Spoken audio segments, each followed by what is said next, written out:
এই দেশের প্রত্যেকটি বালি কণা যদি তালাশ করা হয় উলামায়ে কেরামের রক্তের দাগ পাওয়া যাবে।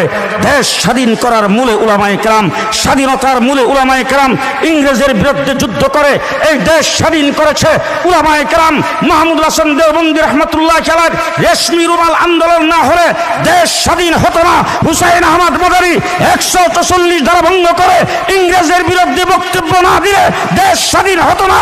লাহোরের কোর্টে হুসাইন আহমদ মাদানী বিচারকের সামনে জোর গলায় বক্তব্য না রাখলে দেশ স্বাধীন হতো না। শামিলের যুদ্ধে কাসেম নানুতুবি নেতৃত্ব না হলে দেশ স্বাধীন হতো না। জাফর আহমদ উসমানী, শিবলি আহমদ উসমানী পতাকা উত্তোলন না করে দেশ স্বাধীন হতো না।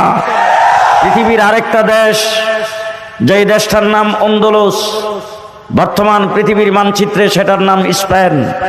স্পেন 800 বৎসর পর্যন্ত মুসলমান শাসন করেছে। স্পেনে